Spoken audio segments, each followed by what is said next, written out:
एक phone call और एक भ्रष्ट सरकारी अफसर की पूरी दुनिया खत्म।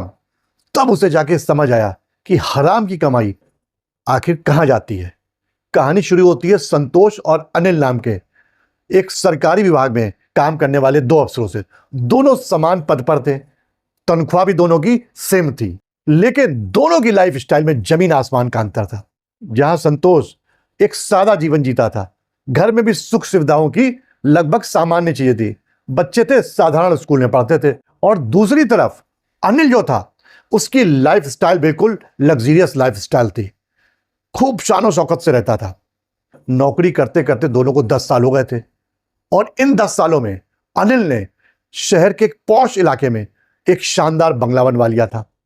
दो दो बड़ी गाड़ियां थी उसके पास। और वहीं उसका दोस्त संतोष एक साधारण मकान में ही रहता था। लेकिन एक बात संतोष के पास थी जो अनिल के पास नहीं थी, सुकून।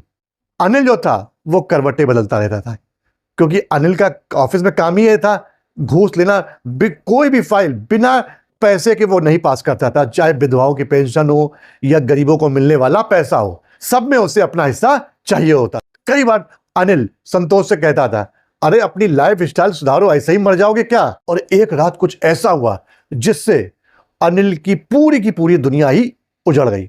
अनिल ने अपने बेटे की 18वीं बर्थडे पर एक 5 स्टार होटल में बढ़िया पार्टी दी और अनिल ने घूस के पैसों से ही अपने बेटे को एक सुपर बाइक जो लाखों रुपए की थी दिलवा दी।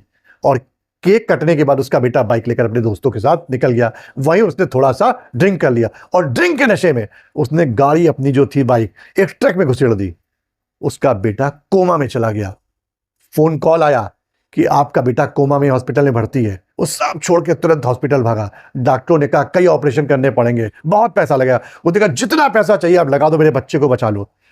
और उसकी सारी की सारी काली कमाई उसके बेटे को बचाने में खर्च हो गई। लेकिन उसके बाद भी उसका बेटा नहीं बचा।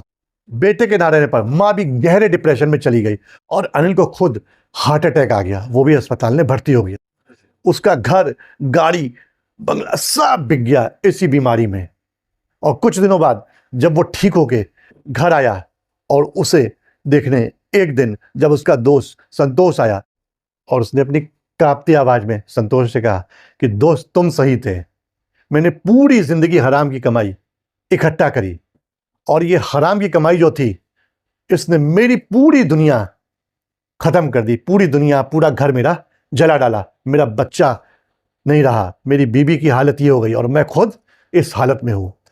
तो याद रखिए दोस्तों, हराम की कमाई कभी बरकत नहीं देती।